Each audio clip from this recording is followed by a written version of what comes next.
Hello good evening dear student, स्वागत है आप सभी का आपके यूट्यूब चैनल साइंस संग्रह में। तो आज हम लोग करने वाले हैं बहुत ही शानदार एक्सप्लेनेशन हिंदी का, जिसका नाम है संपूर्ण क्रांति। लेसन है आपका हिंदी 100 मार्क्स दिगंत भाग 2 का तीसरा लेसन संपूर्ण क्रांति, जिसके लेखक है जयप्रकाश नारायण जी। जैसा कि आप अभी देख रहे हो, हम लोग लाइन बाय लाइन एक्सप्लेनेशन करेंगे। तो चलिए आज शुरू करते हैं, जानते हैं कि संपूर्ण क्रांति के अंदर है क्या। लोकनायक जयप्रकाश नारायण ने क्या कहा, एक भाषण दिया और इस भाषण में उन्होंने क्या कहा, ये चीज़ हम लोग आज समझने वाले हैं और जानने वाले हैं। तो आप लोग प्लीज़ लास्ट तक रहिएगा, अंत तक रह करके। पढ़ाई में कोई जल्दीबाजी नहीं।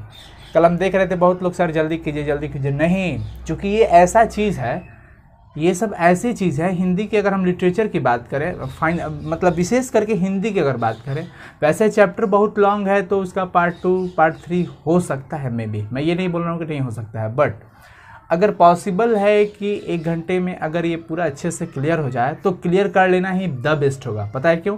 क्योंकि बीच में फिर छोड़ देने के बाद अगले दिन फिर माइंड सेटअप करने में आपको भी थोड़ा सा ये होगा और मुझे भी होगा। इसलिए कंटिन्यूसली अगर कोशिश करें हम लोग तो ये चैप्टर आज हो सकता है। तो आप लोग लास्ट तक रहना, घबराना मत, ठीक है। तो चलिए, अगर आप इस चैनल पर नए हैं तो प्लीज़ आप अपने ही चैनल साइंस संग्रह को सब्सक्राइब कर लेंगे और बगल के बेल आइकन को क्लिक करके ऑल नोटिफिकेशन ऑन कर देंगे, ठीक है। तो चलिए शुरू करते हैं। और जैसा कि भाई मैं रोज़ की तरह करता हूँ, आज भी लाइव चैट में बेकार की बातें नहीं होनी चाहिए। आप एक अनुशासित और मर्यादित स्टूडेंट हैं, तो आप अपने इस परिवार की मर्यादा को फॉलो करोगे, पालन करोगे, ये हमारी आपसे विनती है, ठीक है। तो जयप्रकाश नारायण, आपको पता है कि ये जो चैप्टर है एक क्या है, ऐतिहासिक भाषण रहा। क्या रहा? ऐतिहासिक भाषण। आपसे पूछा जाए कि संपूर्ण क्रांति क्या है, तो भाषण है। क्या है? भाषण है, एक स्पीच है, हिस्टोरिकल स्पीच, ऐतिहासिक भाषण, जो कि किसके द्वारा दिया गया था? इनके राइटर है इस चैप्टर के जयप्रकाश नारायण। बड़ी ध्यान से सुनना, और माँ कसम कहता हूँ ना, अगर ध्यान से सुन लोगे ना तो इसके अंदर से एक भी ऑब्जेक्टिव और सब्जेक्टिव तुम्हारा नहीं छूटेगा। पर कब? जब आप बहुत ही हमारे ध्यान से कंसंट्रेट होकर के बातों को सुनोगे, समझोगे, अंदर तक जाने दोगे, तब मज़ा आ जाएगा, ठीक है। तो चलिए, मैं लाइव चैट में आपसे क्वेश्चन पूछूंगा, आप लाइव चैट में उसका जवाब देते रहिए। सबसे पहली बात कि इस पाठ के लेखक कौन है? लिख दो, जानते हो फिर भी लिखो। लिखने से आपकी एक्यूरेसी बढ़ेगी। मैं बार बार कहता हूं कि लिखने से आपकी एक्यूरेसी बढ़ती है। फटाफट से सारे कोई लाइव चैट में लिखेंगे कि संपूर्ण क्रांति पाठ के राइटर कौन है। जयप्रकाश नारायण, जयप्रकाश नारायण, जेपी साहब। चलो, इनका जन्म हुआ था 11 अक्टूबर 1902 को और इनका निधन जो हुआ था 8 अक्टूबर 1979 को हुआ था। बाकी विशेष बातें तो हम लोग करने वाले हैं इसमें कि संपूर्ण क्रांति है क्या। बिहार प्रदेश छात्र संघर्ष समिति के मेरे युवक साथियों, बिहार प्रदेश छात्र संघर्ष समिति, कौन सी समिति? समिति का नाम लिखो, छात्र संघर्ष समिति के मेरे युवक साथियों, बिहार प्रदेश के असंख्य नागरिक भाइयों और बहनों। ये भाषण शुरू में जैसे कहा जाता है ना, मेरे प्यारे भाइयों और बहनों, वैसे ये कह रहे हैं कि बिहार प्रदेश छात्र संघर्ष समिति के मेरे युवक साथियों, युवा साथियों, बिहार प्रदेश के असंख्य, असंख्य मतलब कि बहुत ही ज़्यादा संख्या में जितने भी नागरिक भाइयों और बहनों, उनको संबोधन करके कह रहे हैं कि अभी अभी रेणु जी ने जो कविता पढ़ी, अनुरोध तो वास्तव में उनका था, सुनाना तो वह चाहते थे। मुझसे पूछा गया कि वह कविता सुना दे या नहीं, मैंने स्वीकार किया। उनसे पूछा गया कि हाँ, रेणु जी पूछ रहे थे कि मैं ये कविता सुना दूं या नहीं, तो उन्होंने कहा कि हाँ सुना दीजिए। मैंने स्वीकार किया, लेकिन उसने बहुत सारी स्मृतियां और अभी हाल की बहुत दुखद स्मृति को जागृत कर दिया है। अभी हाल फिलहाल में जो घटनाएं हुई, जो भी चीज़ें हुई, उन्होंने अपने इस कविता के माध्यम से जागृत कर दिया, कह दिया। इससे हृदय भर उठा, हृदय में दया की भावना आ गई, हृदय बहुत ही मतलब इमोशनल हो गए वो। आपको शायद मालूम न होगा, कह रहे हैं कि आपको शायद मालूम न होगा कि जब मैं वेल्लोर अस्पताल के लिए रवाना हुआ था। कौन सा अस्पताल? वेल्लोर अस्पताल, वेल्लोर अस्पताल, write down in live chat. कह रहे हैं कि आपको नहीं पता होगा कि जब मैं वेल्लोर अस्पताल के लिए रवाना हुआ था तो जाते समय मद्रास में मेरे 2 मित्र, अपने मित्र श्री ईश्वर अय्यर के साथ रुके थे। देखिए, जाते समय 2 दिन अपने मित्र श्री ईश्वर अय्यर के साथ रुके थे। मद्रास में किस मित्र के साथ रुके थे? ईश्वर अय्यर। लगातार लिखते चलना है, केवल हम जो पूछ रहे हैं उसको लिखो, तभी मर्यादित, अनुशासित और बहुत ही संस्कारी छात्र हो आप, ठीक है। मित्र का नाम क्या था उनका, जो मद्रास में जो रुके थे, जिनके पास? श्री ईश्वर अय्यर। श्री ईश्वर अय्यर मद्रास में ही, वहाँ पे ही ये रुके थे, ठीक है। वहाँ दिनकर जी मिले, गंगा बाबू भी मिलने आए थे, बल्कि गंगा बाबू तो साथ ही रहते थे और दिनकर जी बड़े प्रसन्न दिखे। दिनकर जी भी आए थे, बहुत ही खुश हो गए वो देख करके। उन्होंने अभी हाल की अपनी कुछ कविताएं सुनाई और मुझसे कहा कि आपने जो आंदोलन शुरू किया है, जितनी मेरी आशाएं आपसे लगी थी, उन सब की पूर्ति आपके इस आंदोलन में, इस नए आह्वान में, देश के तरुणों का आपने जो किया है मैं देखता हूँ। कहते हैं दिनकर जी कि आपने जो ये आंदोलन शुरू किया, मेरी बहुत सारी स्मृतियां भी है, मेरी बहुत सारी सोच भी है जो हम इसमें पूरा होते हुए देखना चाहते हैं और होगा भी, मैं देख रहा हूँ। तालियां हरगिज न बजाइए, मेरी बात चुपचाप सुनिए। इस बात को सुन करके ताली ना बजाओ, क्योंकि समय ताली बजाने की नहीं है, समय ताली बजाने की नहीं है। बात को चुपचाप सुनिए और एक डिसीजन लीजिए कि करना क्या है। कह रहे हैं लेखक, अब मेरे मुंह से आप हुकार नहीं सुनेंगे, लेकिन जो कुछ विचार मैं आपसे कहूंगा वे विचार हुकारों से भरे होंगे। मेरे मुंह से आप हुकार नहीं सुनोगे, लेकिन जो मैं कहूंगा, जो मैं अपना विचार आपको दूंगा, वो भी हुकार से कम नहीं होगा। इनडायरेक्टली देखिए, वो हुकार नहीं है, लेकिन हुकार से कम भी नहीं है। लेखक ये बताना चाहते हैं। चलो एक बार बता दो कि जयप्रकाश नारायण का जन्म कब हुआ था? 11 अक्टूबर 1902। Write down in live chat, 11 अक्टूबर 1902 को उनका जन्म हुआ था। आगे सुनिए। वे विचार क्रांतिकारी होंगे जिन पर अमल करना आसान नहीं होगा। कांटे रास्ते कांटे के होंगे, आसान नहीं होगा उसको अमल करना, मैं जानता हूं, पर करना भी पड़ेगा। अमल करने के लिए बलिदान करना होगा, कष्ट सहना होगा, गोली और लाठियों का सामना करना होगा। कह रहे हैं लेखक जयप्रकाश नारायण जी, कह रहे हैं इस भाषण में कि वे जो विचार होंगे ना, वो क्रांतिकारी होंगे। आपको आगे बढ़ना होगा, बलिदान करने की भी नौबत आ जाए तो खुद को बलिदान भी करना होगा, लाठियां सहना होगा, गोली बंदूक सब कुछ उठाना पड़ेगा, सहना भी पड़ेगा। जेलों को भी भरना होगा, जेल भी जाना होगा। जमीनों की कुर्कियां होगी, जमीन भी हड़पे जाएंगे, जमीन भी जब्त किए जाएंगे, ऐसा कहा जा रहा है। यह सब होगा, यह क्रांति है मित्रों, यह संपूर्ण क्रांति है। क्या है? संपूर्ण क्रांति। और यही से टाइटल बन गया, शीर्षक बन गया, संपूर्ण क्रांति। चलिए, यह कोई विधानसभा के विघटन का आंदोलन नहीं है, वह तो एक मंजिल है जो रास्ते में है। दूर जाना है, दूर जाना है। जवाहरलाल नेहरू के शब्दों में, अभी न जाने कितने मीलों इस देश की जनता को जाना है, उस स्वराज्य को प्राप्त करने के लिए जिसके लिए देश के हजारों लाखों जवानों ने कुर्बानियां दी हैं। किनकी बातों को? जवाहरलाल नेहरू को। किनकी बातों को? जवाहरलाल नेहरू को। लिखो लिखो लिखो सब लाइव चैट में। अब देखिए, कह रहे हैं कि जिसके लिए सरदार भगत सिंह, उनके साथी, बंगाल के सारे क्रांतिकारी साथी, महाराष्ट्र के साथी, देश भर के क्रांतिकारी सभी गोली का निशाना बन गए। अभी वहां तक हमें जाना है जिसमें इन लोगों ने अपनी जान तक भी बाजी लगा दी, खेल गए जान से। अभी उनके सपनों को, उनके सोच को हमें पूरा करना है। अब देखिए, जिस स्वराज के लिए लाखों लाख देश की जनता बार बार जेलों को भरती रही है, स्वराज के लिए, जिस स्वराज के लिए हमारे देश के लाखों लाख जनता समय समय पर जेल जाकर गई है, जेल को भर कर आई है, इतना कष्ट सहे गए हैं। समय समय पर हमारे देश के महारथियों ने अपने फांसी के फंदे तक लटक गए हैं स्वराज के लिए। किसके लिए? स्वराज के लिए। लेकिन आज 27-28 वर्ष के बाद, जब ये लिखा गया तब, लेकिन आज 27-28 वर्ष के बाद का जो स्वराज्य है, उसमें जनता कराह रही है। जनता एकदम दुख दर्द से चिल्ला रही है।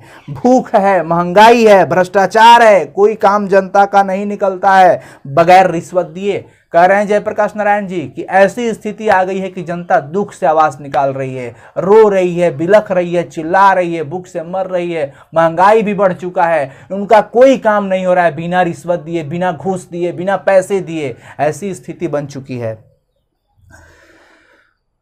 हर प्रकार के अन्याय के नीचे जनता दब रही है, हर समय पर जनता को दबाया जा रहा है। शिक्षा संस्थाएं भ्रष्ट हो रही है। देखिए, बिल्कुल आज के भी नतीजे देखो, बिल्कुल मैच कर रहे हैं। शिक्षण संस्थान आज भी भ्रष्ट, क्या कहें, बर्बाद भी हो रहे हैं, भ्रष्ट भी हो रहा है। सब हजारों नौजवानों का भविष्य अंधेरे में पड़ा हुआ है, जीवन उनका नष्ट हो रहा है। शिक्षा दी जाती है गुलामी की शिक्षा। किसकी शिक्षा? गुलामी की शिक्षा। पर आज की शिक्षा वैसी नहीं है, वो उन समय की बात है। मैं अभी व्यवस्था को रिलेट कर सकता हूं, बट शिक्षा को अभी से रिलेट नहीं कर सकता हूं। लेकिन वो कह रहे हैं कि गुलामी की शिक्षा दी जा रही है, शिक्षा पाकर दर दर ठोकर खाना। नौकरी के लिए नौकरियां मिलती ही नहीं, नौकरियां नहीं मिलती, दिन पर दिन बेरोजगारी बढ़ती जाती है। हाँ, अभी भी वही है ना। गरीब की बेरोजगारी बढ़ती जाती है। गरीबी हटाओ के नारे जरूर लगते हैं, लेकिन गरीबी बढ़ी है पिछले वर्षों से। सही बात है, गरीबी हटाओ के नारे हजारों लोग सड़कों पर जाकर के लगाते हैं, बेरोजगारी दूर करो, गरीबी हटाओ, पर नहीं, पिछले से बढ़ी ही है। तो मित्रों, आज की स्थिति यह है, और इस स्थिति में वहां दिनकर जी ने कुछ हमें अपने शब्द सुनाए, बड़े हृदयग्राही थे, बड़ी ही हार्ट टचेबल थे वो बातें।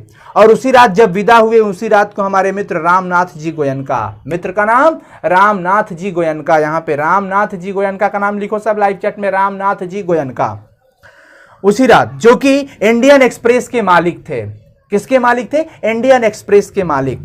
घर पर वह मेहमान थे, आए हुए थे। रात को दिल का दौरा पड़ा, 3 मिनट में उनको अस्पताल पहुंचाया गया। गोयनका जी ने 3 मिनट में, कितने मिनट में?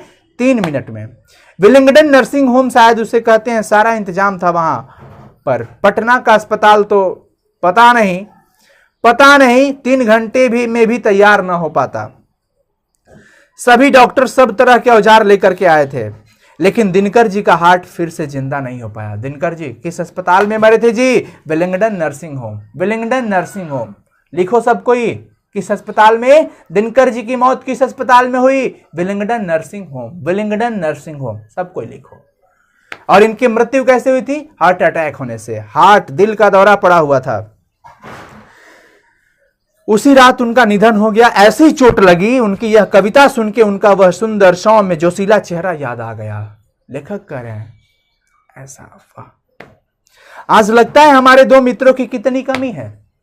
आज उन्हें फील हो रहा है कि हमें इन 2 मित्रों की कितनी कमी है। आज भाई बेनीपुरी जी होते, भाई बेनीपुरी जी और दिनकर जी की निधन हो ही गई, तो इन 2 मित्रों की कमी इनको कहीं ना कहीं खल रही है। कहते हैं कि आज भाई बेनीपुरी जी होते तो उनकी लेखनी में जो ताकत थी, आज के जुलूस का, आज की इस भाषा का जो वर्णन वह देते थे, एक एक शब्द में अंगार होते थे उनके।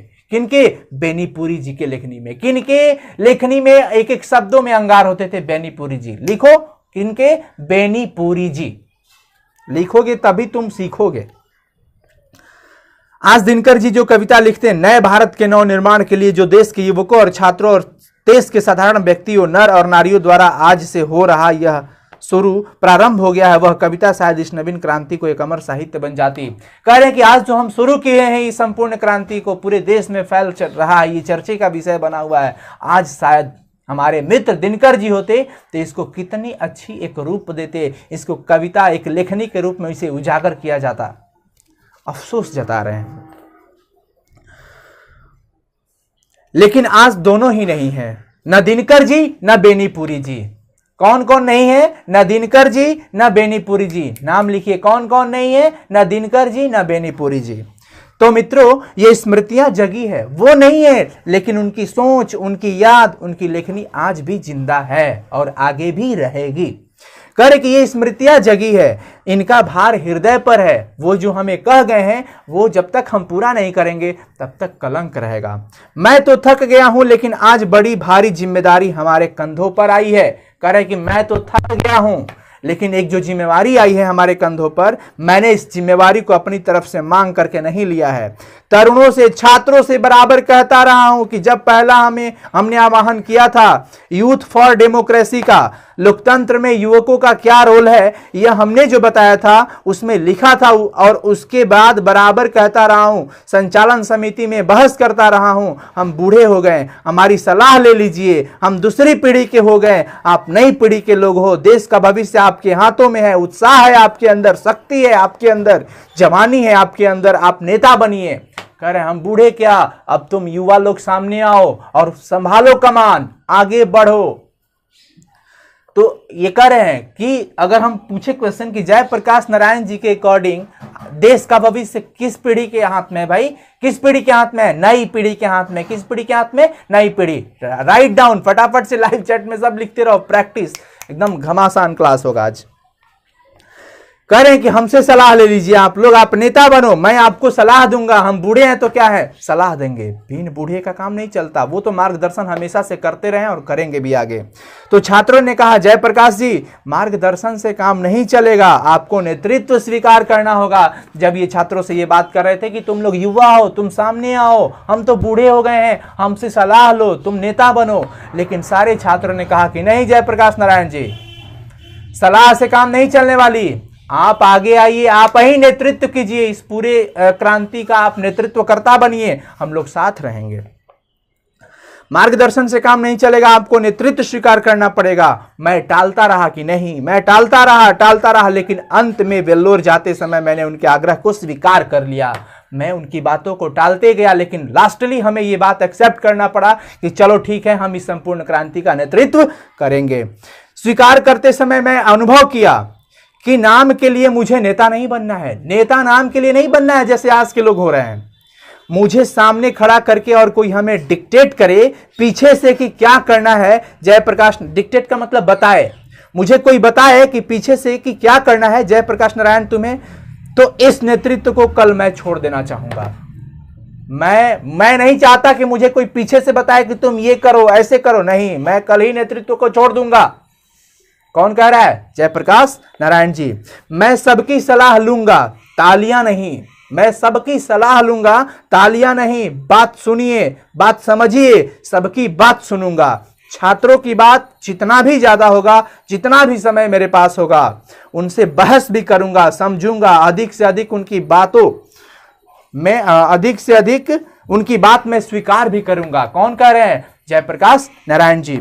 आपकी बात भी स्वीकार करूंगा, जन संघर्ष समितियों की भी, लेकिन फैसला हमारा होगा। बात सबका सुनूंगा, लेकिन फैसला जो हम सुनाएंगे वही फैसला डन होगा, डन। कौन कह रहा है, जयप्रकाश नारायण जी। ध्यान रखना, इनकी बातों को सुनो, समझो।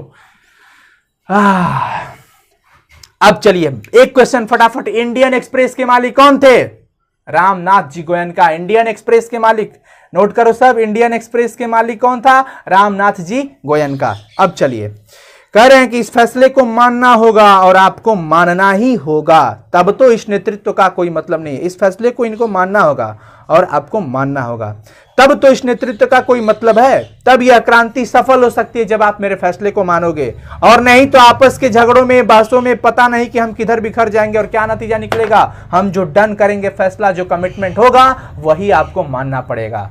अगर हम आपस में बहस करते रह गए, आपस में झगड़े करते रह गए, तो शायद हम लोग बिखर जाएंगे, टूट जाएंगे, पता नहीं कहां पहुंचेंगे, कोई ठिकाना नहीं रहेगा।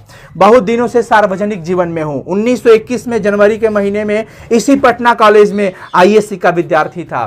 पटना कॉलेज में, किस कॉलेज में, पटना कॉलेज में आईएससी का विद्यार्थी। राइट डाउन फटाफट से लाइव चैट में, किस कॉलेज में, पटना कॉलेज में आईएससी के स्टूडेंट थे। 1921 जनवरी के महीने में हमारे साथ हमारे निकट के साथी भी थे, वे सब छात्रवृत्ति पाने वाले थे, स्कॉलर लेने वाले थे। मुझे भी छात्रवृत्ति मिलती थी। सब अव्वल दर्जे के, अव्वल दर्जे मतलब कि बहुत ही उच्च कोटि के क्रीम थे उस समय के विद्यार्थियों में, सब अव्वल दर्जे के क्रीम थे उस समय के विद्यार्थियों में। सब उनके जो पार्टनर्स थे ना, बहुत कमाल के। और हम सब ने एक साथ गांधी जी के आह्वान पर असहयोग किया। असहयोग करने के बाद करीब 1.5 वर्ष यूं ही मेरा जीवन बीत गया। असहयोग किया, सुन लीजिए। चूंकि मैं साइंस का विद्यार्थी था, तो राजेंद्र बाबू के सचिव या मंत्री या मित्र या जो कहिए, मथुरा बाबू, उनके जमाता बाबू फूलदेव सहाय वर्मा थे। उनके पास भेज दिया गया कि फूलदेव बाबू के साथ तुम रहो और उन्हीं की लेबोरेटरी में, कुछ प्रयोगशाला में काम करो और कुछ सीखो। कह रहे हैं कि हमको बस उन्हीं के यहाँ भेज दिया गया कि उनके साथ रहोगे, कुछ सीखोगे, कुछ जानोगे, तो तुम्हारा काम लेबोरेटरी में, वहां पे चले जाओ। अब चलिए आगे की बातें आ गई। महामना मदन मोहन मालवीय जी के लिए मेरे हृदय में पूजा का भाव है, परंतु हिंदू विश्वविद्यालय में भी दाखिल होने के लिए मैं तैयार नहीं था, क्योंकि सरकारी रुपया, सरकारी एड मदद विश्वविद्यालय को मिलती थी। स्वतंत्र नहीं था वह, पूर्ण रूप से राष्ट्रीय विद्यालय नहीं था। तो मैं किसी विद्यालय में नहीं गया। बिहार विद्यापीठ में मैंने परीक्षा दी आईएससी की। कहां पे, आईएससी की परीक्षा उन्होंने कहां पे दी, बिहार विद्यापीठ। फटाफट से लिखो, बिहार विद्यापीठ में उन्होंने आईएससी की परीक्षा दी। तो फाइनली क्वेश्चन है कि आईएससी की परीक्षा जयप्रकाश नारायण ने कहां से दी, कहां पे दी, तो बिहार विद्यापीठ। पास तो करना ही था, पास कर भी गया, पास भी हो गए वो। उनके बाद बचपन में जब हाई स्कूल में था, मैंने स्वामी सत्यदेव के भाषण सुने थे। किनके भाषण सुने थे? स्वामी सत्यदेव। लगातार, चैट रुकना नहीं चाहिए, ये जो मैं क्वेश्चन पूछ रहा हूं लगातार मेरे भाइयों और बहनों लिखते रहो आप लोग, ठीक है। उन्होंने भाषण सुना था सत्यदेव जी का। किनका? सत्यदेव जी का भाषण सुना था। क्या सुने थे भाई? देखिए, अमेरिका के बारे में, भाषण में अमेरिका के बारे में बताया गया था। कोई धनी घर का नहीं हूं, सत्यदेव जी कह रहे हैं, सुनिए, भाषण दिए थे अमेरिका के बारे में। कोई धनी घर का नहीं हूं, थोड़ी सी खेती और पिताजी नहर विभाग में जिलादार, बाद में रेवेन्यू असिस्टेंट हुए, नॉन गेजेटेड ऑफिसर थे, गैर जमानती। उनकी हैसियत नहीं थी कि वह मुझे अमेरिका भेजे। मैंने सुना था कि अमेरिका में मजदूरी करके लड़के पढ़ सकते हैं। जयप्रकाश नारायण जी कह रहे हैं कि अमेरिका में, मैंने सुना है कि अमेरिका में, कहाँ, कौन सी लाइन हो, टुक टुक टुक टुक टुक टुक टुक टुक टुक टुक टुक टुक टुक टुक टुक टुक टुक टुक टुक, हाँ, तो मैंने सुना था कि अमेरिका में मजदूरी करके लड़के पढ़ सकते हैं। मेरी इच्छा थी। सुनो, देखो स्टूडेंट लाइफ इनकी कैसे गुजरी है। हमें और आपको इनसे बहुत ज्यादा लर्निंग करना चाहिए, सीखना चाहिए। मजदूरी करके लड़के पढ़ सकते हैं। मेरी इच्छा थी कि आगे पढ़ना है, मुझे आगे पढ़ना है। आंदोलन तो गिराव पर आ गया है, चढ़ाव पर था, उतर चुका है। ये आंदोलन अब डाउन हो चुका था, चढ़ाव पर था पर उतर गया है। इस बीच अमेरिका से कुछ शिक्षा प्राप्त करके आ जाऊं। सोच रहे हैं कि तब तक मैं जा करके अमेरिका में कुछ सीख करके आ जाता हूं, कुछ शिक्षा ले लूंगा वहां पर। इसलिए अमेरिका गया। कुछ लोग हैं जो हमारे पता नहीं कि उन्हें किस नाम से पुकारूं, मुझे आज वर्षों से गालियां देते रहे हैं। अरे बताओ, इतने महान लोग नहीं छोड़े तो हमको और आपको क्या छोड़ेंगे जी? गालियां दे रहे, देने दो, टेंशन नहीं लेने को। वो परेशान है तभी गाली दे रहा है आपको। आप क्यों परेशान हो रहे हो? वो तो खुद को परेशान है, रहने दो उसको परेशान। अब कह रहे हैं जयप्रकाश नारायण जी कि पता नहीं मैं उन्हें किस नाम से पुकारूं, किस नाम से दर्जा दूं उनको, किनको, जो मुझे वर्षों से गालियां देते आ रहे हैं। कितनी गालियां मुझे दी गई है। चूंकि अमेरिका में मैंने पढ़ा इसलिए मैं अमेरिका दलाल बना हूं। उन्हें अमेरिका का दलाल कहा गया।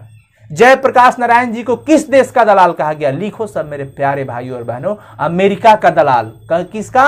अमेरिका का दलाल कहा गया था इनको। निक्सन को दे दो तार, जयप्रकाश की हो गई हार, ये नारे लगाए। देखो ऐसे नारे लगाए गए। नारे को भी सब लिखो एक बार कि कैसे नारे लगाए गए थे। तो निक्सन को दे दो तार, जयप्रकाश की हो गई हार। निक्सन को दे दो तार, जयप्रकाश की हो गई हार। देखिए अमेरिकी राष्ट्रपति, इनके मतलब कि जयप्रकाश नारायण जी जब अमेरिका में शिक्षा प्राप्त करने गए तो लोगों को यह लगा कि अमेरिका गया है वहां का दलाली करने, दलाल बन गया है वहां का। मित्रों, अमेरिका में बगानों में मैंने काम किया। कह रहे हैं कि मित्रों सुन लो मेरे साथियों, मैं अमेरिका में बगानों में काम किया था, कारखानों में काम किया, लोहे के कारखानों में, जहां जानवर मारे जाते हैं उन कारखानों में भी मैंने काम किया था। जब यूनिवर्सिटी में पढ़ता था छुट्टियों में काम करके इतना कमा लेता था कि कुछ खाना हम 3-4 विद्यार्थी मिलकर पका लेते थे और सस्ते में हम लोग खा पी लेते थे। देखो काम करके बस जीना था वहां पे और शिक्षा प्राप्त करनी थी। एक कोठरी में कई आदमी मिलकर रह लेते थे। एक कोठरी में, छोटी सी कोठरी थी, उसमें कई आदमी मिल करके हम लोग रह लेते थे। रुपया बचा लेते थे, कुछ कपड़े खरीदने, कुछ फीस के लिए, कुछ कपड़े खरीदने के लिए और कुछ मास्टर साहब को फी भी देनी थी ना। और बाकी हर दिन, रविवार को छुट्टी भी नहीं। किस दिन को छुट्टी भी नहीं थी? किसी भी दिन को छुट्टी नहीं थी, रविवार को भी नहीं थी, ध्यान रखिएगा। 1 घंटा रेस्तरां में कर, देखिए रविवार को भी छुट्टी नहीं। रविवार को उनका अपना छुट्टी नहीं था। वो संडे को सोचते थे कि मैं जा करके आखिर बैठा ही रहूंगा, चलो कुछ कर लेते हैं। 1 घंटा रेस्तरां में, रेस्तरां मतलब रेस्टोरेंट जिसे हम लोग आज बोलते हैं, शुद्ध में रेस्तरां बोलते हैं इसे। होटल में या तो बर्तन धोया या वेटर का काम किया। देखो स्टूडेंट लाइफ में कितना इन्होंने स्ट्रगल किया है भाइयों। आपको और हमको इनसे सीखना चाहिए, हमें बहुत सीखना चाहिए कि हमें किसी भी तरह अपने शिक्षा को अर्जित करना चाहिए, चाहे इसके लिए कुछ भी करना क्यों ना पड़े। अब बताइए, जो लोग समझदार है वो समझ रहे हैं, जो अपने परिवार के कष्ट को समझ रहे हैं, माता पिता को समझ रहे हैं, वो अपनी स्टडी में निरंतर लगे हुए हैं। और वो लोग बकवास हो चुके हैं जिनको जन्म लेने का कोई मतलब ही नहीं पता कि हम आए किस लिए हैं, पैदा किस लिए हुए हैं। तो वो उसी दिन मर गया, उसी दिन मर गया, वो उसी दिन वो जिंदा लाश बन गया जिस दिन उसका कोई उद्देश्य नहीं है। जिसको अपने माँ पिता के बारे में, अपने संस्कार के बारे में, अपने परिवार के बारे में, अपने राष्ट्र के बारे में कुछ उद्देश्य ही नहीं हो, वो तो मरा हुआ है, वो मरा हुआ है, जिंदा लाश बन के घूम रहा है, भूत आत्मा। और जिनको कुछ करना है ना, देखो यहां पे वेटर और बर्तन धो धो करके इन्होंने पढ़ाई की। कौन कौन वेटर का काम करके कौन पढ़ा था? जयप्रकाश नारायण। सब कोई लिखो, लाइव चैट में सब कोई लिखो, कौन? जयप्रकाश नारायण। आगे की बात करते हैं। कह रहे हैं कि बराबर 2-3 लड़के कितने कितने वर्षों तक 2 चारपाई नहीं थी कमरे में, बस एक ही क्या थी? हाँ अच्छा, हाँ वेटर का काम किया तो शाम को रात का खाना मिल गया, दिन का खाना मिल गया। वेटर का काम करते थे ना तो शाम को मिल जाता था खाना, रात को। कमरे में एक चारपाई पर मैं और कोई ना कोई अमेरिकन लड़का रहता था। एक चारपाई थी, एक चारपाई पे मैं रहता था और एक कोई अमेरिका का वो जो दोस्त था वही रहता था। हम दोनों साथ सोते थे, एक रजाई हमारी होती थी। इस गरीबी में मैं पढ़ा हूं। कह रहे कि मैं इस गरीबी में पढ़ा हूं। पढ़ने के लिए कोई सोफे और बहुत बड़ी दीवान पलंग और बहुत बड़ा मार्बल्स वाले रूम की जरूरत नहीं है। पढ़ने वाले कहीं पे भी पढ़ लेते हैं, जगह मैंने नहीं रखता उनके लिए। और ना पढ़ने वालों को एसी, फ्रीज, कूलर सब दे दो, फ्रिज में उसको अंदर डाल दो, वो फ्रिज बन जाएगा।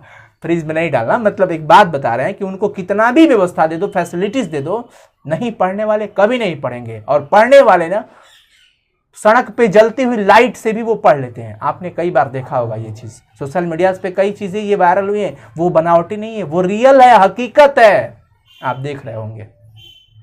करें कितनी गरीबी से मैं पढ़ा हूं। इतवार के दिन या कुछ और टाइम में, और टाइम मतलब कि एक्सटर्नल टाइम में, एक्स्ट्रा टाइम में, यह जो होटल के काम है उसको छोड़ करके जूते साफ करने का काम शू शाइन पार्लर में, उससे ले करके कमोड साफ करने का काम होटलों में करते थे हम लोग। अरे क्या तक नहीं किए हैं हम, जूते साफ किए हैं, होटल में वेटर के काम किए हैं, हम लोग कमोड भी साफ किए हैं होटलों में। ऐसे स्टूडेंट लाइफ थी हमारी। कौन कह रहा है? जयप्रकाश नारायण। चलो अब देखिए, वहां जब बीए पास कर लिया, स्कॉलरशिप मिल गई, 3 महीने के बाद असिस्टेंट हो गया डिपार्टमेंट का, ट्यूटोरियल क्लास लेने लगा। कौन से क्लास? Tutorial class. लिखो, जयप्रकाश नारायण जी कौन से क्लास लेने लगे? Tutorial class. तो कुछ आराम से रहा। इस बीच में इन लोगों से पूछिए मेरा इतिहास, ये जानते और जानकर भी मुझे गालियां देते हैं। ये गालियां देते हैं मुझे, जानते हैं कि हाँ इस स्थिति में ये पड़ा है, फिर भी मुझे गालियां देता है। अमेरिका में विकासमिन में मेडिसिन में मैं घोर कम्युनिस्ट था। वह लेनिन का जमाना था। लेनिन जानते हो ना, इतिहास में पढ़े हो। वह ट्रॉट्स्की का भी जमाना था। 1924 में लेनिन की मृत्यु हुई थी और 1924 में मैं मार्क्सवादी बना था। 1924 में मार्क्सवादी कौन बना था? जयप्रकाश नारायण। कब बने थे? 1924 में मार्क्सवादी बने थे। चलो एकदम घबराने को नहीं, फटाफट से कर लेते हैं। अब चलिए, और दावे के साथ कह सकता हूं कि उस समय तक जो भी मार्क्सवाद के ग्रंथ छपे थे अंग्रेजी में, हम लोगों ने पढ़ डाले थे। वो कह रहे कि उस समय जो भी छपा था ना वो हम पढ़ लिए थे। रात रात को रोज एक रशियन टेलर था, दर्जी था, दर्जी, उनके यहाँ हमारे क्लास लगते थे। और वहां से जब भारत लौटा था, घोर कम्युनिस्ट बनकर लौटा था। जब भी वहां से भारत आए थे ना तो घोर कम्युनिस्ट बनकर के आए थे। क्या बनकर के आए थे? घोर कम्युनिस्ट बनकर के आए थे। लेकिन मैं कांग्रेस में दाखिला हुआ। किस पार्टी में? कांग्रेस पार्टी में दाखिला लिए। कम्युनिस्ट पार्टी में क्यों नहीं दाखिल हुआ?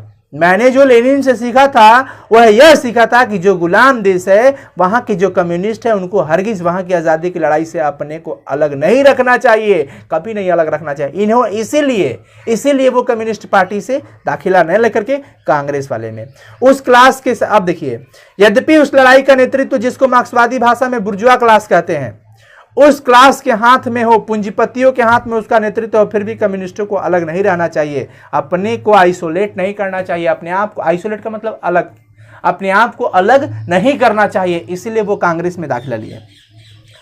पहली बात जो मैंने नोट की है कि आपसे कहने के लिए, वह इस सरकार के बारे में है। कह रहे हैं कि मैं जो आपसे कहने वाला हूं स्पीच में बता रहे हैं, स्पीच दे रहे हैं कि पहली बात मेरा पॉइंट ये है, वो सरकार के बारे में है। आज से 3 दिन हुए, गफूर साहब मिलने आए थे। कौन आए थे? गफूर साहब। कौन आए थे मिलने? गफूर साहब। सब कोई लिखो, बहुत प्रेम से मिले। उसके 2 दिन के बाद चंद्रशेखर बाबू मिलने आए। 2 दिन बाद कौन आया मिलने? चंद्रशेखर बाबू। बहुत प्रेम से मिले। लेकिन प्रधानमंत्री से लेकर के दीक्षित जी से नीचे सब लोग मुझे डेमोक्रेसी का सबक सिखा रहे हैं। सब कोई मुझे बता रहा है कि लोकतंत्र किसे कहते हैं। मुझे बता रहे हो कि डेमोक्रेसी क्या है।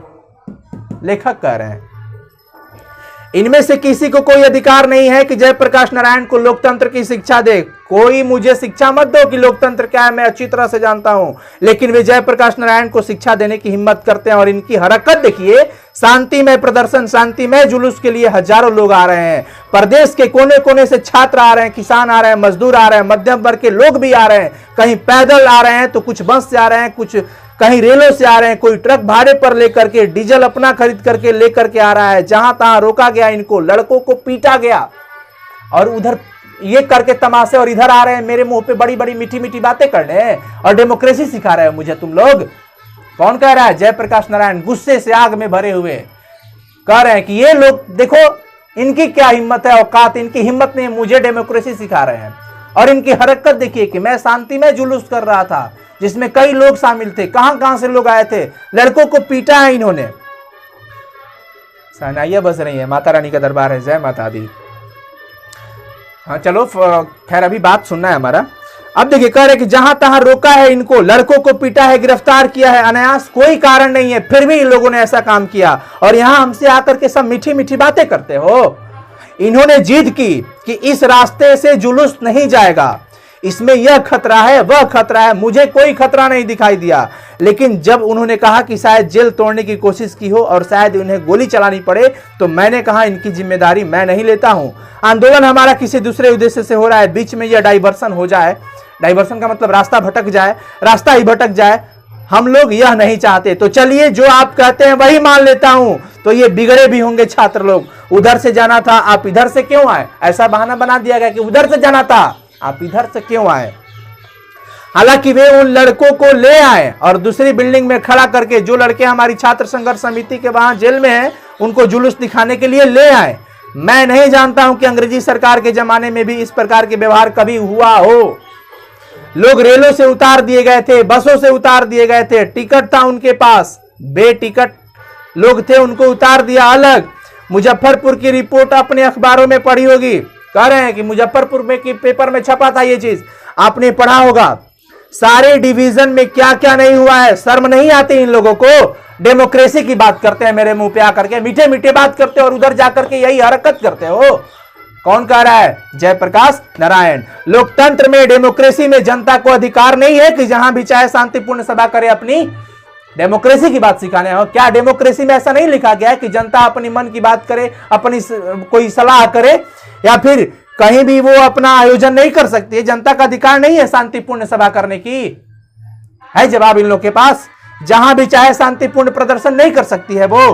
राज्यपाल के यहां जाना हुआ तो लाखों की तादाद में आ जाए, असेंबली के सामने जाए, उनको पूरा अधिकार है। हिंसा करे कोई तो दूसरी बात है, हमें अधिकार है, जनता को भी अधिकार है, लेकिन कोई हिंसा करता है तो वो अलग बात है। हमसे मिलने आए पुलिस के एक उच्च अधिकारी ने कहा कि, बड़े उच्च अधिकारी ने कहा, नाम लेना यहां ठीक नहीं होगा। कह रहे भाषण में कि एक पुलिस का बहुत बड़ा अधिकारी मुझसे मिलने आया था, मैं नाम नहीं लेना चाहता हूं, ठीक नहीं होगा कि मैंने दीक्षित जी के मुंह से सुना है कि जयप्रकाश नारायण नहीं होते तो बिहार जल गया होता।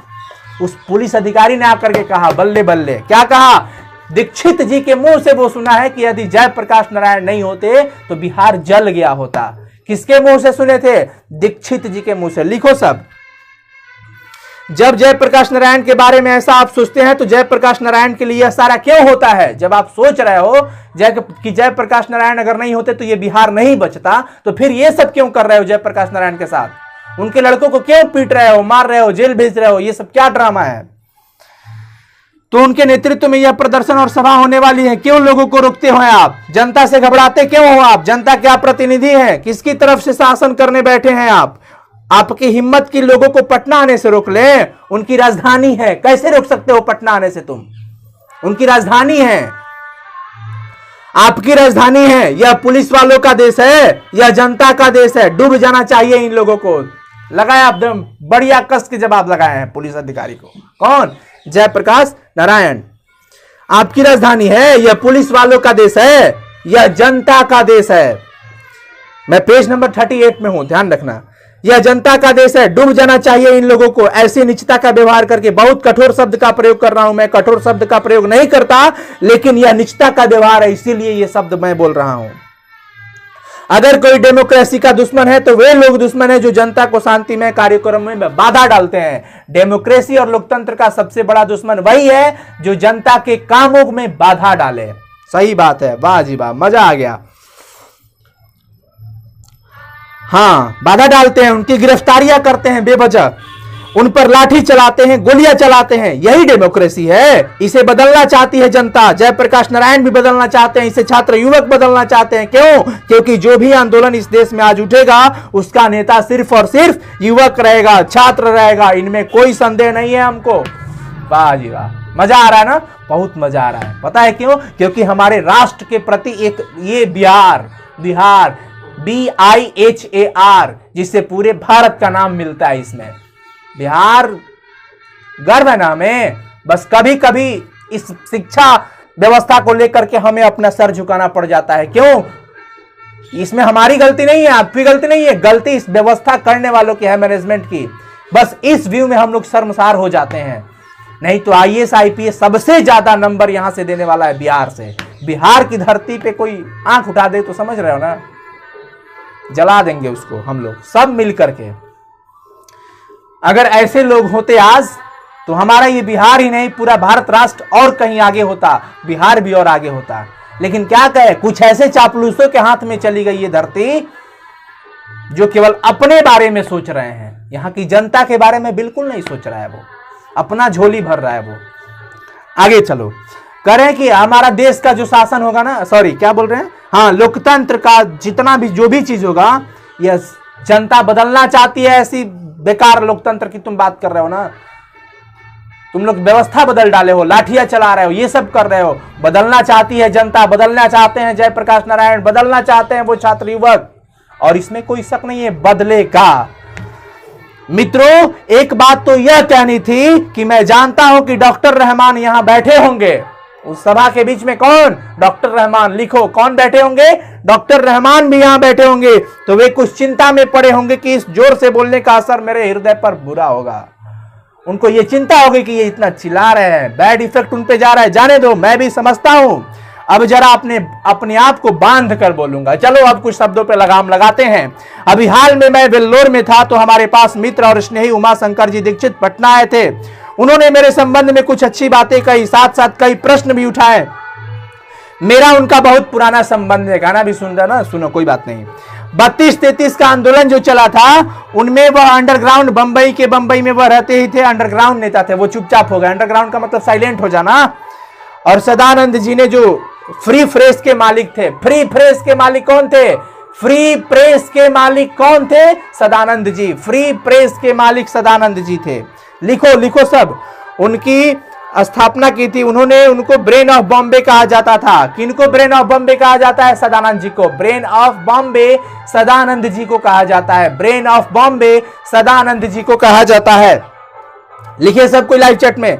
मुझे भी कोई बड़ी पदवी दी थी पर मैं अपनी प्रशंसा नहीं करूंगा। लेखक कह रहे हैं कि मुझे भी वहां पर बड़ी पद दी गई थी पर मैं इस समाज में अपनी प्रशंसा करना नहीं चाहता हूं। उस समय दीक्षित जी से हमारा परिचय और हमारी घनिष्ठता मित्रता हुई।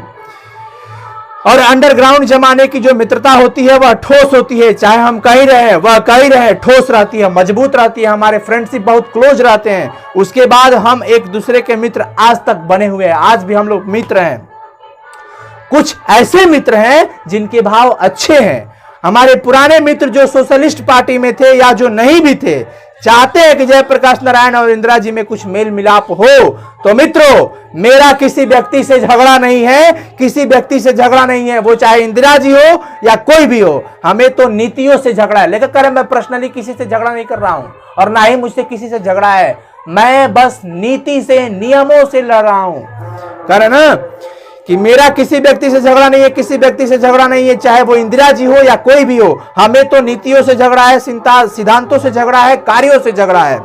जो कार्य गलत होंगे, जो नीतियां गलत होंगी, जो सिद्धांत प्रिंसिपल्स गलत होंगे, जो पॉलिसी गलत होगी, चाहे वह कोई भी करे, मैं विरोध करूंगा तो करूंगा। कह रहे हैं अपनी अकल के मुताबिक उसको विरोध करूंगा। कोई नहीं रोक सकता मुझे। हम लोग इनकी तरह नौजवान थे उस जमाने में, लेकिन यह जरूरत होती थी कि हम लोगों की बापू के सामने हम कह देते थे कि हम नहीं मानते हैं बापू यह बात। कह रहे हैं कि हम जब नौजवान थे ना तो बापू के मुंह पे उनकी बातों को काट देते थे। मुझे ये लगता था कि ये चीज गलत है तो कह देते कि बापू मैं इस बात को नहीं मानता। और बापू में इतनी महत्ता थी, इतनी महानता थी कि वो बुरा नहीं मानते थे। तो बापू में महानता क्या थी कि नारायण जी ने, जयप्रकाश नारायण जी जब नौजवान थे तब उनकी बातों पर कह देते थे कि बापू मैं ये बात नहीं मानता, लेकिन फिर भी बापू ने इस बात को गलत नहीं मानते थे, वो बिल्कुल गलत नहीं मानते थे, उनकी ये महानता है। फिर भी बुलाकर हमें प्रेम से समझाना चाहते थे और समझाते भी थे। तो उनकी भी आलोचना की है मैंने, आलोचना किए थे ना कि मैं नहीं मानता हूं। उस जमाने में तो मैं घोर मार्क्सवादी था, बाद में लोकतांत्रिक समाजवादी बना। किंतु बापू की मृत्यु के बाद कई वर्षों के बाद 1954 में मैं सर्वोदय में गया। बिहार में जवाहरलाल जी थे, एक बड़े भाई थे। जवाहरलाल जी को वो बड़े भाई मानते थे। जवाहरलाल जी को क्या मानते थे? बड़े भाई। सब कुछ चैट में लिखो। मैं उनको भाई कहता भी था। उनका बड़ा स्नेह था हमारे ऊपर, वो हमें बड़ी ही प्यार किया करते थे। पता नहीं क्यों मुझे वह मानते थे बहुत। मैं उनका बड़ा आदर और प्रेम करता था, लेकिन उनकी कटु आलोचना भी कर देता था। मैं उनकी बड़प्पन भी करता था और आलोचना भी कर दिया था। उनमें भी बड़प्पन था। अक्सर तो उन्होंने हमारी आलोचनाओं को बुरा नहीं माना, लेकिन पटना फायरिंग पर जो मैंने बयान दिया था, मैं मानता हूं कि बहुत सख्त भाषा का मैंने वहां पे प्रयोग किया था। उस पर वह बहुत नाराज भी हुए थे। लाल बहादुर जी ने कश्मीर के मामले में कुछ किया, मैंने उनकी भी आलोचना की। कह रहे हैं कि मैं लाल बहादुर जी को भी आलोचना की थी। मैं सबकी शिकायत जो बात है वो बोल दूंगा, परफेक्ट मुंह पे ही बोलूंगा। उनको तार भी दिया कि यह बहुत गलत काम आपने किया है। संदेश दिए थे, तार लिख करके टेलीग्राम किए थे कि आपने बहुत गलत काम किए हैं लाल बहादुर जी। इससे कश्मीर के सवाल को हल करने में आपको दिक्कत होगी, ध्यान रखिएगा। थोड़े ही दिनों में 18 महीने में वह चल बसे। देश के लिए दुर्भाग्य है कि वो चल बसे। कौन? लाल बहादुर जी। इंदिरा जी से जो मेरे मतभेद हैं, वे जवाहरलाल नेहरू जी के साथ जो मतभेद थे उनसे कहीं ज्यादा गंभीर और सीरियस है। कह रहे कि सबसे ज्यादा मतभेद तो मुझे इंदिरा जी से था। जवाहरलाल जी से पर राष्ट्र नीतियों के संबंध में था, दूसरे राष्ट्रों के बीच में था। स्वराष्ट्र के संबंध में अधिक उनसे हमारा मतभेद नहीं था। अपने राष्ट्र के प्रति उनसे मुझे कोई दिक्कत नहीं था। सबसे ज्यादा दिक्कत था कहां? दूसरे देश के बारे में। तिब्बत के मामले में मतभेद था, चीन के मामले में था, हंगरी के मामले में था। और मैं कोई गर्व नहीं करता हूं, मैंने उस समय जो आलोचना की हंगरी के मामले में, जो कुछ कहा, जवाहरलाल जी को बाद में मानना पड़ा। वो बाद में आखिर माने ना मेरी बात। क्यों माने? क्योंकि मैं सत्य बात कहा था, मैं सही बात बताया था। तिब्बत के बारे में मेरी बात तो नहीं मानी उन्होंने, लेकिन जब चीन ने उनका धोखा दिया तो उस धोखे के कारण उनके हृदय को ऐसी चोट लगी कि 2 बरस में चल गए। कह रहे ना कि तिब्बत के बारे में मैंने जो कहा था वो उन्होंने नहीं माना था, लेकिन जब 2 साल बाद चीन ने धोखा दे दिया था,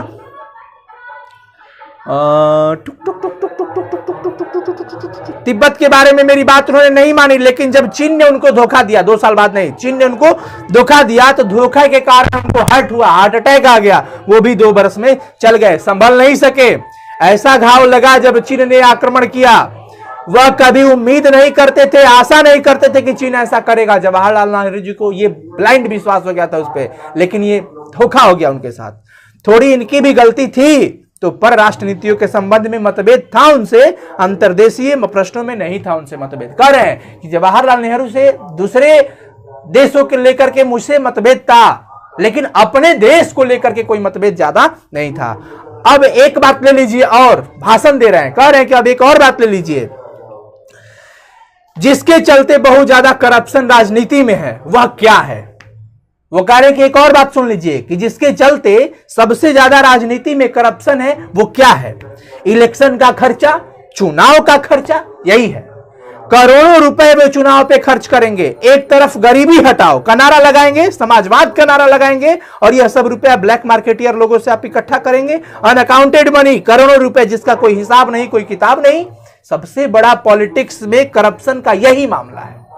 करोड़ों रुपया चुनाव में खर्चा कर दो, क्या कर रहे हो? एक तरफ कहते हो गरीबी हटाओ, और दूसरी तरफ ब्लैक मनी, जो अनअकाउंटेड, जिनका कोई अकाउंट स्टेटमेंट भी नहीं है, जिनका कोई हिसाब किताब ही नहीं है। आज से नहीं, मैं बरसों से पुकार रहा हूं कि भाई इस चुनाव की पद्धति में आमूल परिवर्तन लाया जाए, जल्दी चुनाव के सिस्टम को बदला जाए।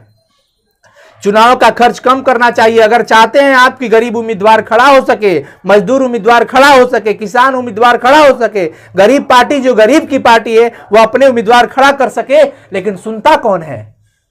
ये सिस्टम ऐसे लगा दिए, करोड़ों रुपए खर्चा करो, कहां से गरीब उम्मीदवार खड़ा हो सकता है? क्यों? हमारे गरीब परिवार में उम्मीदवार नहीं है, तुम बस पैसे वालों के लिए उम्मीदवार बने हो। चुनाव सिस्टम में मैं चाहता हूं बदलना, लेकिन सुनता कौन है? कौन कह रहा है? जयप्रकाश नारायण जी। प्रेस रिपोर्टों से पता चलता है कि इस आंदोलन के द्वारा मैं दल विहीन लोकतंत्र की स्थापना करना चाहता हूं। लो, प्रेस वाले ऐसे महान बना दिए। प्रेस वालों ने क्या रूमर फैला दिया कि मैं दल विहीन लोकतंत्र, जिसका कोई दल ही नहीं हो, कोई पार्टी ही नहीं हो, मैं ऐसा कोशिश कर रहा हूं। अरे, दल विहीन लोकतंत्र सर्वोदय विचार का मुख्य राजनीतिक सिद्धांत है और उस विचार का प्रचार पिछले वर्षों से मैं करता रहा हूं और ग्राम सभाओं के आधार पर दल विहीन प्रतिनिधित्व स्थापित हो सके, इसका प्रयत्न भी कर रहा हूं। कह ही दिए। परंतु वर्तमान आंदोलन के संदर्भ में मैंने दल विहीन लोकतंत्र का जिक्र कतई नहीं किया है। अभी जो आंदोलन हो रहा है, मैं इसके लिए दल विहीन लोकतंत्र के लिए प्रयास किया हूं, करता रहा हूं, पर वर्तमान जो आंदोलन है इसका उससे कोई संबंध नहीं है, मैं कहीं जिक्र भी नहीं किया हूं। कौन कह रहा है? जयप्रकाश नारायण जी। फिर भी मेरे पुराने विचार को लेकर जनता में, विशेष करके बुद्धिजीवियों में काफी भ्रम फैलाया जा रहा है, भ्रांति फैलाई जा रही है।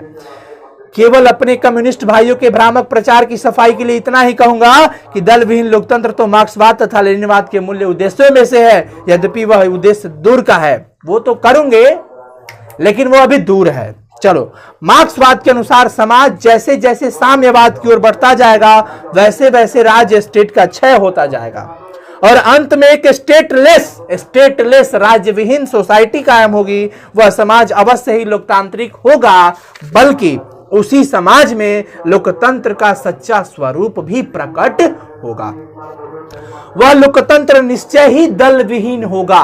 वह लोकतंत्र, जयप्रकाश नारायण जी कह रहे हैं कि वो जो स्टेटलेस सोसाइटी बनेगी, वह लोकतंत्र निश्चय ही दल विहीन होगा, कोई दल नहीं होगा उसमें। जब स्टेटलेस सोसाइटी, स्टेटलेस राज्य विहीन, इंग्लिश वर्ड है, स्टेटलेस सोसाइटी, शासन मुक्त समाज जब बनता जाता है तो वह शायद ही दलयुक्त होगा। आश्चर्य है कि कम्युनिस्ट बंधुओं को अपने इस मूल सिद्धांत का विस्मरण हो गया है। वो इसको भूल चुके हैं क्या? वो नहीं जानते क्या कि जब स्टेटलेस सोसाइटी बनेगी तो उसमें कोई दल नहीं होती है? क्या पढ़े लिखे हो? ये नहीं जानते हैं वो कि जब स्टेटलेस सोसाइटी बनेगी तो वो उसमें कोई दल नहीं होता है। शायद ही दल की बात आ जाए, दल होती ही नहीं है, दल विहीन ही होता है। जहां तक वर्तमान आंदोलन का प्रश्न है, मेरी या अन्य किसी की, न छात्रों की, न विपक्षी राजनीतिक दलों की, न सर्वोदय सेवकों की यह कल्पना है कि इसमें से दल विहीन लोकतंत्र पैदा होगा, पर ऐसा कुछ नहीं। विधानसभा का विघटन हो जाएगा तो 6 महीने व वर्ष भर में फिर चुनाव होंगे, जो वर्तमान कानून या चुनाव प्रणाली के अनुसार होंगे, वर्तमान चुनाव के अनुसार होंगे। विधानसभा के विघटन से संभावना तो यही है कि वर्तमान कानून अथवा तथा नियम आदि के अंतर्गत ही पुनर्निर्वाचन होगा। देखिए, कह रहे हैं कि विधानसभा के विघटन से, विधानसभा जब विघटित होगी तो संभावना है कि वर्तमान कानून तथा नियम के अंतर्गत ही फिर से निर्वाचन होगा, फिर से चुनाव होगा, इलेक्शन होगा। इसलिए प्रश्न उठता है, जैसा कि पिछले सप्ताहों में कई बार उठा भी है, कि उस हालत में विधानसभा के विघटन के से क्या लाभ होगा? जब ऐसा होगा तो लाभ क्या होगा? मुझे खेद है कि इनका उत्तर पिछले दिनों मैंने बार बार दिया है, पर उनको अभी तक समझने की कोशिश भी वो लोग नहीं किए। इसलिए बार बार मुझसे यह सवाल होता है कि जयप्रकाश नारायण वर्तमान चुनाव पद्धति और विधानसभा के चुनाव का कौन सा विकल्प पेश कर रहे हैं। बार बार लोग मुझसे पूछ रहे हैं कि जेपी साहब ने वर्तमान चुनाव पद्धति के लिए कैसा विकल्प खोज कर रहे हैं। मेरा अपना विकल्प चूंकि नए ढंग का है, कह रहे कि मेरा वो अपना विकल्प है चूंकि नए ढंग का है, जो घी से पीटे राजनीतिक चिंतक से भिन्न है। वो भाड़े के टट्टू चिंतकों उससे भिन्न है, अलग है हमारा ट्रैक, इसलिए वह लोगों को समझ में ही नहीं आता। अगर मैं यह कह दूं कि मेरा विकल्प यह है कि मैं इस आंदोलन और संघर्ष में से एक नई पार्टी का निर्माण करूंगा, तो शायद ये सब कोई बात समझ लेगा। कह रहे हैं कि मैं अगर ये कह दूं कि इस क्रांति के बाद या फिर इस आंदोलन या इस संघर्ष से हम एक पार्टी बनाएंगे तो ये बात सब समझ जाएंगे, लेकिन सबके माइंड में भरा हुआ है कि ये तो दल विहीन करना चाहता है, इसलिए कोई समझने के लिए हाँ नहीं कह रहा है। अब देखिए, ये सबको समझ में आ जाएगी और फिर उसके बाद मेरी आलोचना शुरू हो जाएगी कि यह आदमी केवल अपनी सत्ता के लिए छात्रों और जनता के आंदोलन का दुरुपयोग कर रहा है। लेकिन जब मैं कोई नई बात कहता हूं तो उसको समझने की कोशिश कम होती है या नहीं होती है। कह रहे हैं जयप्रकाश नारायण जी की जब मैं कोई नया बात कहता हूं तो या तो उसको समझा ही नहीं जाता है या तो समझने की कोशिश ही नहीं की जाती है कि मैं कहना क्या चाहता हूं। संक्षेप में यह है कि आज की परिस्थिति में आम जनता को, आम मतदाता को केवल इतना ही अधिकार प्राप्त है कि वह चुनाव में अपना मतदान करे, परंतु मतदान प्रक्रिया न तो स्वच्छ और स्वतंत्र होती है, न उम्मीदवारों के चयन में मतदाताओं का हाथ होता है, न चुनाव के बाद अपने प्रतिनिधियों पर उनका कोई अंकुश ही रहता है। मैं इन दोनों कमियों की दूर करने का प्रयत्न कर रहा हूं। मैं अब बता रहा हूं आपको। देखिए, कह रहे हैं कि आज की परिस्थिति के हिसाब से अगर मैं बात करूं तो आम जनता को, आम मतदाताओं को सिर्फ क्या है, वो जाकर के वोट मारे, बस यही अधिकार है और इसके अलावा और कुछ अधिकार नहीं है इनको। आम आदमी को और कुछ अधिकार है ही नहीं। क्यों? उम्मीदवार चुनने का भी अधिकार नहीं है इनको। उम्मीदवार कौन खड़ा होगा ये अपने हिसाब से पूंजीपति लोग खड़े हो जा रहे हैं, चुनाव में लाखों करोड़ों फेंक दे रहे हैं, लेकिन न तो इनको चुनाव उम्मीदवार को चयन करने का ये है, बस मत जाके दे दो। ऑप्शन जो है उसी में तो देना है ना जी। वो क्यों ना सारे कचड़े के कचड़े ही हो, सारे उम्मीदवार कचड़े हैं तो अब तो कचड़े को ही दबाना है। मैं सोच समझकर पूरे अगर समाज में ये बैठक हो जाए कि चलो भाई इन उम्मीदवार को खड़ा किया जाए, ठीक है, गरीब उम्मीदवार को भी तो मौका दोगे ना, लेकिन नहीं। क्या स्थिति है जी? विधायक साहब जी, हाँ फलानमा जी जीत गए हैं, चलिए जीत के चले गए, वोट बैंक बटोर के चले गए, बड़का बक्सा में भर लिए हैं वोट, चले गए वो। फिर क्या एक भी दिन आते हैं क्या दरवाजे पे, कैसन बड़ा भैया पूछते हैं? वो बिल्कुल नहीं पूछते हैं सब। और फिर जानते हो अगली जब इलेक्शन आएगी तो 5 साल के बाद हाथ जोड़ देगा। 5 साल में एक बार हाथ जोड़ेगा तो क्या दिक्कत है उसको? 5 साल के बाद वो एक दिन अगर हाथ जोड़ दिया आपसे तो क्या प्रॉब्लम है उसको? और आप 5 साल हाथ जोड़िए उसके पास, ये सर थोड़ा सा मेरा ये सिग्नेचर है कर दीजिए ना, मेरा एक कॉलोनी का पैसा रुका हुआ है आपके सिग्नेचर के बिना। 5 साल हाथ जुड़वाएगा वो आपसे, और अपने कितना दिन जोड़ेगा? मात्र एक दिन। 5 साल के बाद एक दिन आके जोड़ देगा, आ जाइएगा वोट दबा दीजिएगा, हो गया काम। फिर वो अपने घर चला गया, आप अपने घर बैठे रहिए, रोते रहिए, बिलखते रहिए, किस स्थिति में है कुछ कोई पूछने वाला नहीं है। यही है अभी की भी हालात, यही है। वही कह रहे हैं जयप्रकाश नारायण जी कि आम आदमी को सिर्फ इतना ही अधिकार है कि वो केवल वोट दे। मैं इन दोनों इस सारी कमियों को दूर करना चाहता हूं। जयप्रकाश नारायण जी कह रहे हैं अपना देश पिछड़ा हुआ है, इसलिए बावजूद इसके कि हमने लोकतंत्र की स्थापना की है, लोकतंत्र होते हुए भी हमारा देश पिछड़ा हुआ है, ये शर्म की बात है। विकसित देशों के लोकतांत्रिक समाज में जो प्रभावी शक्तियां यानी परस्पर एक दूसरे को प्रभावित करने वाली शक्तियां होती है, जनमत का जो प्रबल प्रभाव प्रतिनिधियों पर निरंतर पड़ता है, जो स्वतंत्र और साहसी प्रेस पत्र पत्रिकाओं के रोल होते हैं, शिक्षित समुदाय का जो वैचारिक और नैतिक असर होता है, इस सारे इंफ्रास्ट्रक्चर का यानी जनता और शासन के बीच की संरचना का आकार है कि लोकतंत्र है फिर भी हमारा देश पिछड़ा हुआ है। क्यों? क्योंकि शासक और जनता के बीच गैप हो गया है, शासक और जनता के बीच गैप हो गया है, इसके वजह से हमारा देश पिछड़ा हुआ है। शासन करने वाला शासक तो जीत के चला गया, उसके बाद जनता को पूछने तक भी नहीं आया, कितना बड़ा डिस्टेंस हो गया। तो क्या होगा? देश पिछड़ा ही रहेगा।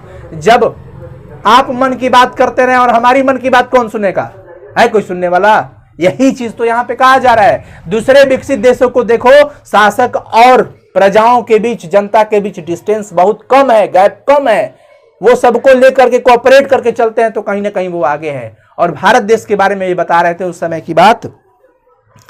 इस पूरी अंतरिम संरचना का इंफ्रास्ट्रक्चर का निर्माण तो एक दिन में नहीं हो सकता। एक दिन में इंफ्रास्ट्रक्चर नहीं बन सकता है कि हाँ हमें कैसे क्या करना है, चुनाव के लिए जीतने के बाद क्या करना होगा, देश को विकास में लाने के लिए, डेवलप करने के लिए कैसे करना चाहिए, एक दिन में नहीं होगा। वही बात कि सफलता एक दिन में नहीं मिलती, पर एक दिन जरूर मिलेगी। कब? जब निरंतर लगे रहेंगे तब। वही कह रहे हैं परंतु उसके अभाव में आम जनता या मतदाता मतदान के सिवा कोई भी पार्ट अदा नहीं कर सकता। आम जनता कर क्या सकती है? आम जनता को तो सिर्फ ये करे कि जाके वोट दे दो, बाकी अधिकार इसके पास है का? छीन लेते हो। रोड पे आएगी तो डंडा चलवा दोगे, लाठियां चलवा दोगे, पिटवा दोगे, हाथ पैर टूट जाएंगे, वो चले जाएंगे घर अपना। तुम कुर्सी पे बैठ के कुर्सी कुमार की तरह बने रहो,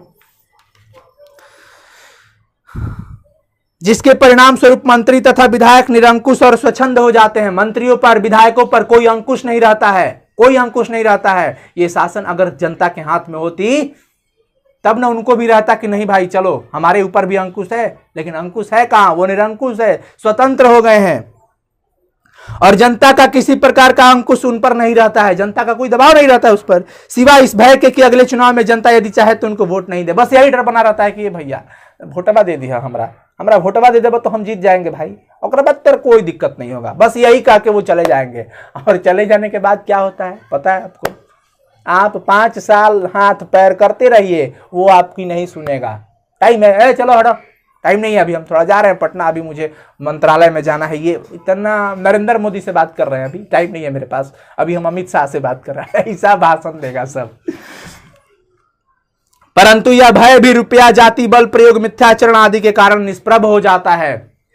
यह भी डर रहता है ना कि चलो अगले बार हमें चुनाव नहीं मिलेगा, लेकिन फिर भी उसके पास आइडिया है, रातों रात वोट से पहले पैसा बंटवा देगा, शराब पिला देगा लोगों को, पियक्कड़ लोगों को कहे दारू पियो तुम वोट मारो। और क्या करेगा? अपनी पत्नी को 4 झपड़, चल ई बटन दबावेला है तुम्हारा, ऐसा करेगा जबरदस्ती। यही कर रहा है ना, झूठ बोल करके, पैसे के बल पे, जाति का बल प्रयोग कि भैया आप पंडित जी हैं, हम पंडित जी हैं, आप बाबू साहब हैं, हम बाबू ये साहब है, हमारा वोटवा दे दीजिएगा। ऐसे बोल बोल करके ये क्या करते हैं लोग, यही तमाशा बना लेते हैं। अब चूंकि प्रदेश के छात्र, युवक और सर्वसाधारण जनता जाग गई है, अब नहीं चलेगा, अब तो जनता जागृत हो गई है। लेकिन हम कहें ना, अगर मेरी मानो तो अभी भी वही दशा बन चुकी है। जातिवाद के नाम पर वोट ठगे जा रहे हैं, पैसे के बल पे ये सब किए जा रहे हैं, भ्रष्टाचारिया। वह आगे बढ़ रही है और कुछ नया चाहती है, वर्तमान परिस्थिति में परिवर्तन चाहती है। अतः इस परिस्थिति का लाभ उठाकर मैं चाहूंगा कि आज जो असंगठित जनता है उसमें ऐसी शक्ति आ जाए कि वह सही आदमी का चुनाव कर सके कि हाँ उम्मीदवार होगा कौन। सही आदमी का चुनाव करना बहुत ही जरूरी है, तथा चुनाव के बाद अपने प्रतिनिधियों के आचरण पर यथासंभव अंकुश रखे। चुनाव हो जाने के बाद उसके जो भी प्रतिनिधि होंगे उस पर अंकुश भी रखा जाए कि देखिए आपकी भी सीमा है, आप इस सीमा पर रहेंगे, हमें ऐसे काम करना होगा, इस तरह से करना होगा। इना कि आप विधायक बने गए और चले गए, अपनी झोली भर रहे हैं ना, हैं? ऐसे होगा। इस संबंध में मेरे कुछ यही सुझाव है। एक तो यह है कि जब विधानसभा का अगला चुनाव हो तो हमारी छात्र संघर्ष तथा जन संघर्ष समितियां मिलकर के आम राय से अपना उम्मीदवार खड़ा करें। मैं यही चाहता हूं कि वो सब बात करके, हमारे संघर्ष समिति के जो युवा लोग हैं वो जा करके उनसे बात करेंगे और अपना उम्मीदवार खड़ा करेंगे, अथवा जो भी उम्मीदवार खड़े किए जाए उनमें से किसी को मान्य करें, वैलिड करके हाँ ये सही है। यदि इन समितियों के बीच आम राय नहीं होती है तो हम कोई ऐसा रास्ता बनाएंगे जिससे आपस में फूट हुए बगैर, बिना फुटमत, टूटेंगे नहीं हम लोग एक रहेंगे। कुछ ऐसा रास्ता निकालेंगे कि ये समितियां अपना उम्मीदवार खड़ा कर सकेंगी या किसी एक उम्मीदवार को अपनी मान्यता दे सकेंगे। इस प्रकार के चुनाव में जनता का एक बहुत बड़ा पार्ट होगा, यानी जनता और छात्रों की संघर्ष समितियां उम्मीदवार के चयन में अपना महत्वपूर्ण रोल अदा करेगी। बहुत अच्छा सोच रहे थे ये कि सब मिल करके उम्मीदवार की चयन करें कि उम्मीदवार कौन होगा हमारा। दूसरी बात यह है कि जो भी उम्मीदवार अमुक चुनाव क्षेत्र से जीतेगी उसका भावी कार्यक्रमों पर कड़ी निगरानी रखने का भी काम है, ये संघर्ष समितियां करेंगी। ये संघर्ष समिति का काम है कि जीतने के बाद भी उनके कार्यक्रमों पर वो दम नजर रखना है। हाँ, और अगर उस क्षेत्र का प्रतिनिधि गलत रास्ता पकड़ता है तो उनको इस्तीफा देने के लिए बाध्य करेगी कि हाँ इस्तीफा दीजिए, गलत रास्ते नहीं पकड़ना है। ये सब संघर्ष समिति का जिम्मेवारी है। इस प्रकार से जनता का अंकुश इन लोगों के ऊपर रहता होगा और आज की तरह उच्छृंखल, आज की तरह निरंकुश और स्वच्छंद वे नहीं रह पाएंगे। वो चाहते हैं कि मैं यही चाहता हूं कि ऐसा बना रहे तो उम्मीदवार पे भी जो प्रतिनिधि बनेंगे उन पर भी जनता का अंकुश रहेगा। इस सिलसिले में एक और बात स्पष्ट करना आवश्यक है कि जो संघर्ष समितियां छात्रों की या जनता की बन गई या बन रही है, उनका काम केवल शासन से संघर्ष करना ही नहीं रहेगा, बल्कि उनका काम तो समाज के हर अन्याय, अनीति के विरुद्ध संघर्ष करने वालों का होगा। आपको हर जगह जाना है, जहां पे अन्याय हो रहा है उसको न्याय दिलाओ, जहां अनीतियां हो रही है उसको नीति में बदलो। बस इतना ही नहीं कि उम्मीदवार पर नजर रखो, नहीं, हर जगहों पर जाओ। और इस प्रकार से समितियों के लिए बराबर एक महत्वपूर्ण कार्य रहेगा। गांव में छोटे अफसरों या कर्मचारियों की, चाहे वह पुलिस के हो या अन्य किसी प्रकार के जो घूसखोरी चलती है, उसके खिलाफ तो संघर्ष रहेगा ही। साथ साथ जिन बड़े किसानों ने बेनामी या फर्जी बंदोबस्तियां की है ना, उसके खिलाफ भी संघर्ष रहेगा। समितियां काम करेगी, उनके प्रति दुरुस्त करेंगी। गांव में तरह तरह के अन्याय होते हैं, मेरी कल्पना है कि ये समितियां उन अन्यायों को जाकर के रोकेगी। घुसखोरी, भ्रष्टाचारी, सबको रोको। इस प्रकार से जनता की या छात्रों की ये निर्दलीय संघर्ष समितियां अस्थायी रूप से कायम रहेगी, केवल लोकतंत्र के लिए ही नहीं बल्कि सामाजिक, आर्थिक, नैतिक क्रांति के लिए अथवा संपूर्ण क्रांति के लिए एक बहुत ही महत्वपूर्ण कार्य करेगी। इसी के साथ आपका चैप्टर समाप्त हुआ। तो आप लोग बहुत कुछ सीख गए होंगे कि ये चैप्टर कह क्या रहा है। अब हम उम्मीद करते हैं कि आपको कभी भी इस चैप्टर से जो भी क्वेश्चन पूछा जाएगा कभी दिक्कत नहीं होगा। तो ये है एनर्जी, जिस एनर्जी से इन्होंने भाषण दिया था और मैं लगातार कोशिश किया था कि आपको अच्छे से समझ में आए। तो प्लीज मेरे भाई और बहनों, अगर अभी तक वीडियोस को लाइक नहीं किया तो लाइक कर देना और लास्टली कमेंट करके बताना कि आज का ये स्पेशल संपूर्ण क्रांति का क्लास कैसा रहा। आपके दिल में जो भी आवाजें आज की क्लास के प्रति आएंगी उसको लिख करके पोस्ट कर देना कमेंट में, ताकि मैं भी पढ़ करके मोटिवेट हो जाऊंगा, मुझे एक नई ऊर्जा मिलेगी और लगातार आपके लिए मैं काम करता रहूंगा। थैंक यू सो मच मेरे प्यारे और भाई और बहनों। God bless you. खूब हंसते रहो, मस्ती करो, पढ़ते रहो, खूब सब कुछ करो, हर मर्यादित काम करो, हर मर्यादित संस्कारिक काम करो। ऐसा काम करो जिससे तुम्हारे माता पिता के आंचल पे और पगड़ी पे, सर पे कभी दाग न लगे। और पढ़ाई करते रहो, खूब पढ़ो, जो तुम्हारा टारगेट है उस टारगेट पे काम करो, भटकना मत। कोशिशें लाखें होंगी भटकाने के लिए, पर भटकना नहीं है मेरे भाइयों। चलो मिलते हैं फिर नेक्स्ट क्लास में। ऐसे ही खूब मन लगा के पढ़ते रहो आप लोग। Thank you so much for watching this video. Please share करना, खूब शेयर कर देना इस वीडियो को, इतना शेयर कर देना कि सारे बच्चों तक पहुंच जाए और उनको पता चले कि इस चैप्टर के अंदर वास्तव में है क्या, आज की भी स्थिति क्या है, ये उनको पता चले। Thank you so much. Bye, good night to all of you.